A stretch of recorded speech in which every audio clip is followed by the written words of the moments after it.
त्वमादिदेवः पुरुषा पुराणः त्वमस्य विश्वस्य परम निधानम वेत्तास्य वेद्यम च परम च धाम त्वया ततं विश्वमनन्तगुरु वायु यमः अग्निवर्णः शशाङ्कः प्रजापतिस्त्वं प्रपितामहस्य नमो नमस्तेस्तु सहस्रकृत्वा पुनश्च भूयोऽपि नमो नमस्ते।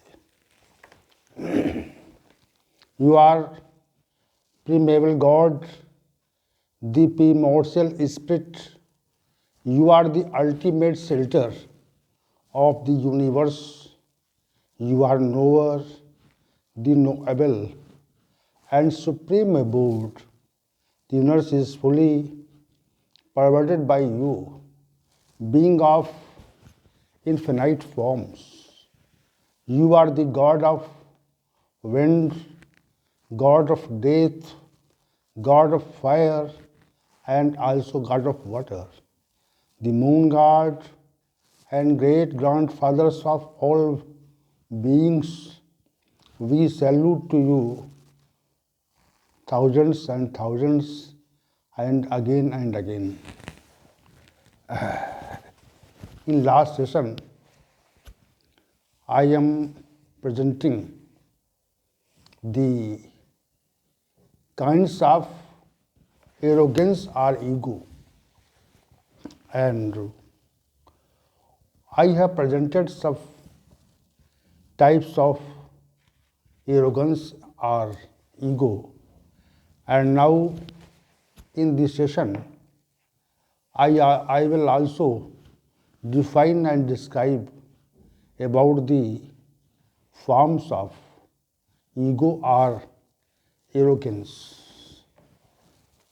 Next, number 4, arrogance of post.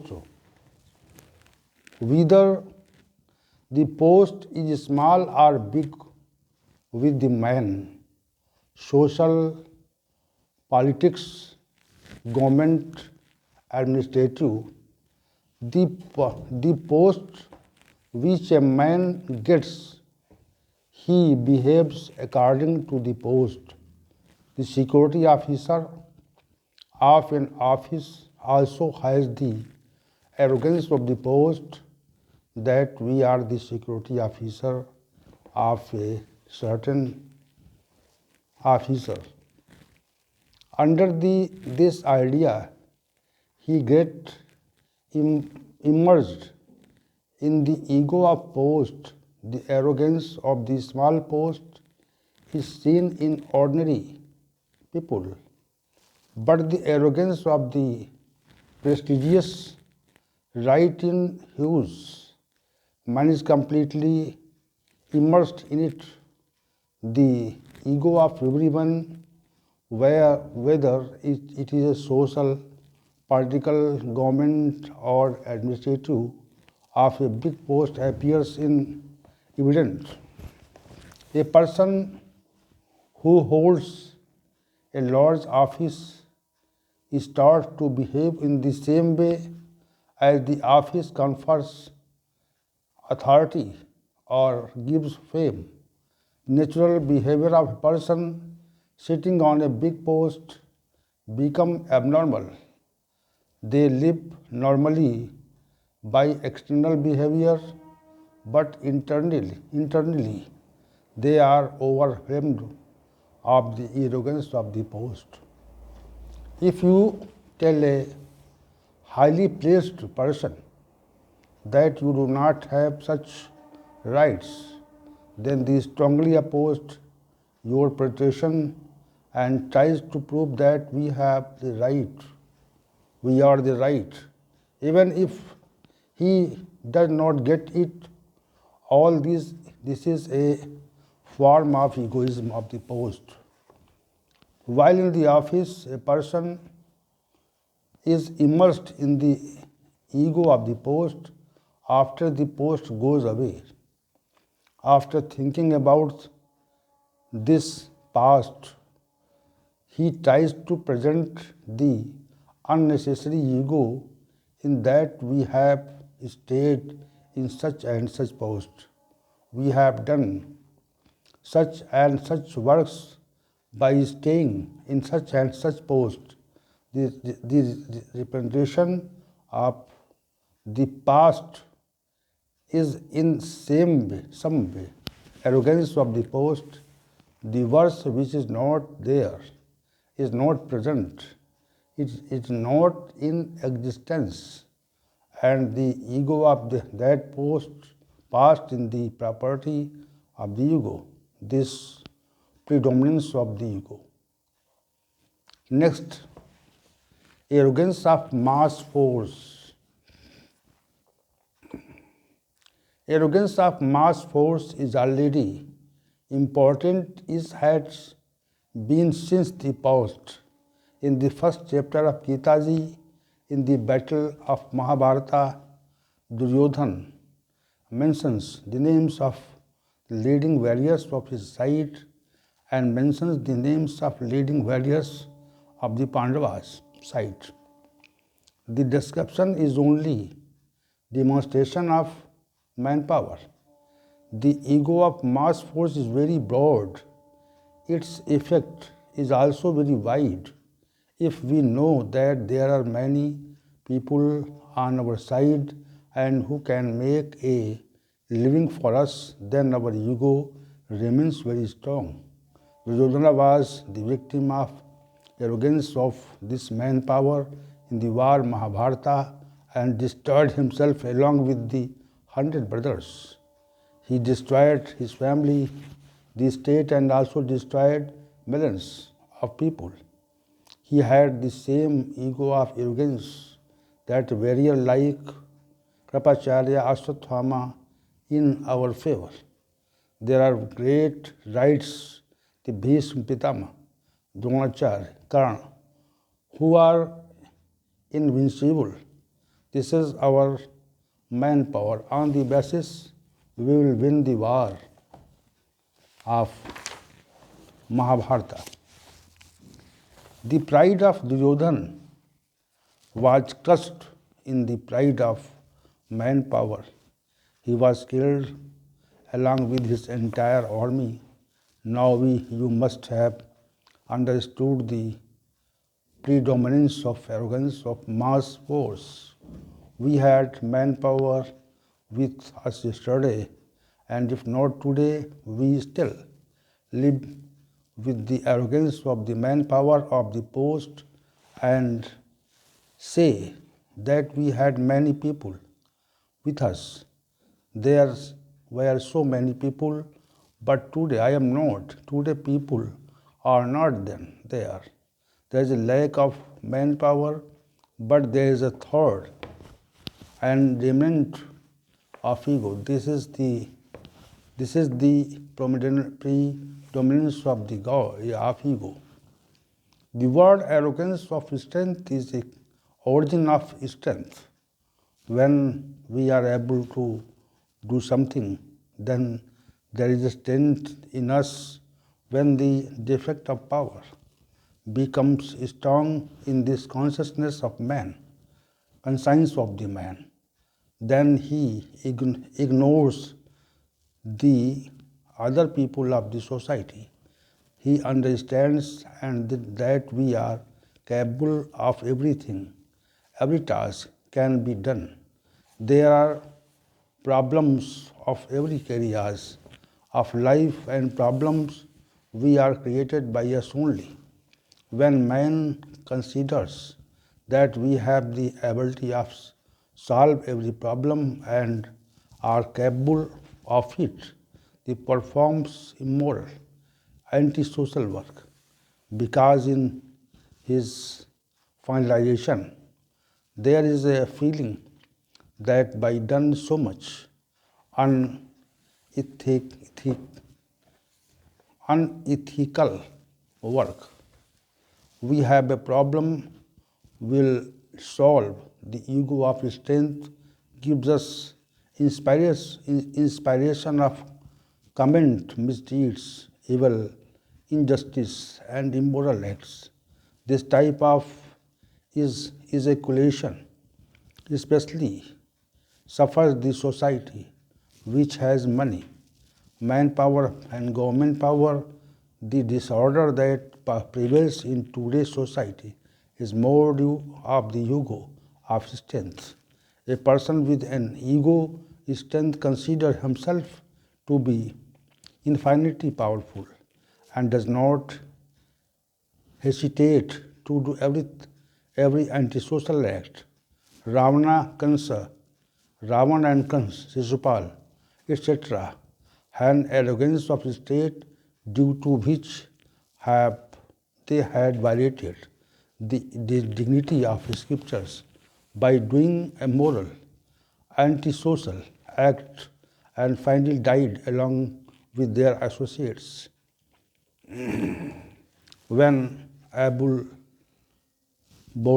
people lack strength, and these people are not able to retire completely due to lack of strength, such people are obsessed when the idea of power of the past, if then that if we had the power, but today we would have done so and so. This is the predominance of the ego of strength.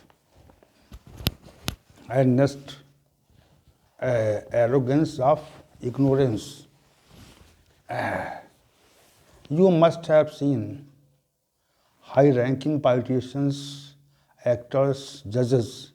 You must have seen high-ranking and other people then listen to common people, poor, helpless, people in a neglected manner, poor, helpless, low-income persons, when they present their problems to such empowered people, then ignore these problems. We pretend to listen or do not pay proper attention to them. You probably would not have considered why this attention is not paid to prayer, persuasion, pleading. This is the neglectful arrogance of high-ranking people, highly respected leaders, judges, because of which they suffer. Even every person, whether he is highly placed or has a lot of power, is a normal person under the rule of divine power. He has been given a high position by God.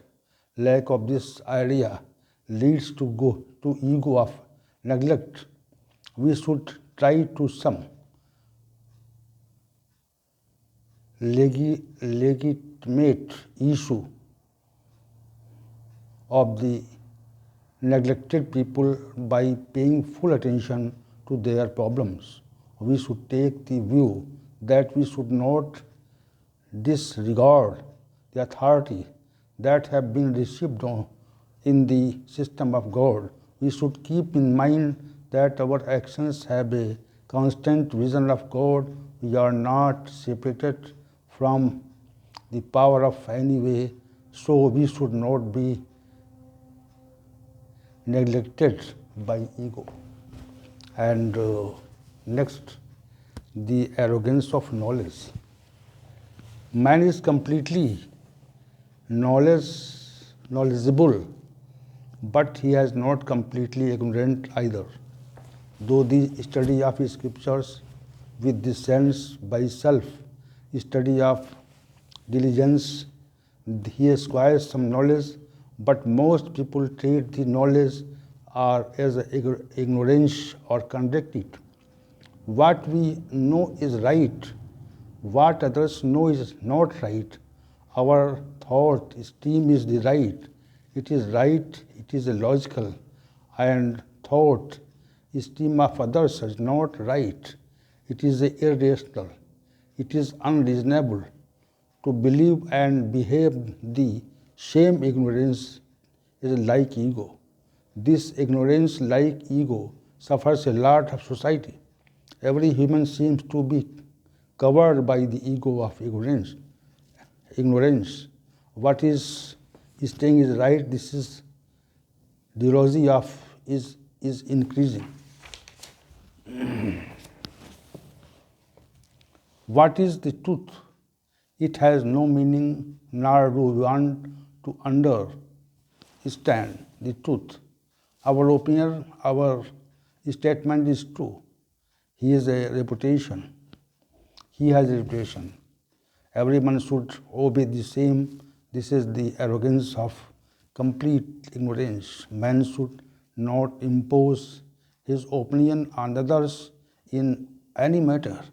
This tendency becomes firm due to ignorance of ignorance. Today's human tendency has increased in the extent of ignorance here, in which we do not know anything, but we depend on ignorance in that subject and intervene in it. This is the ego of ignorance. Human beings should try to know the truth and in every subject until the eclipse of truth is done. One should keep doing self-study for it. This leads to retirement of ignorance, and the ego ignorance is also ins. The arrogance of clan. Next, this is the arrogance of clan. It is most important arrogance. Every human being belongs to some clan.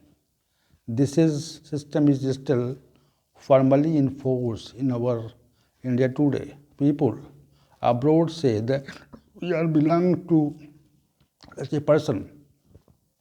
That is our ancestors were so and so. Our ancestors were great and we are their children. So we should be great when we ourselves do not do some good deeds and do arrogance only on the basis of our ancestors, especially their name, on the basis of their fame, then it is called the arrogance of the clan. In the first chapter of Gita Ji, Arjun Vishad Yoga describes Varna Shankara.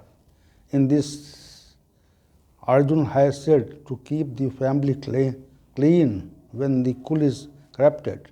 The importance of clans has been very important here, but keeping in mind our higher clan and not doing anything for ourselves is called arrogance of the clan. So this is in this session I have defined some type of arrogance, and in next session I will try to define some other type of ego or arrogance, and in last I want to define the most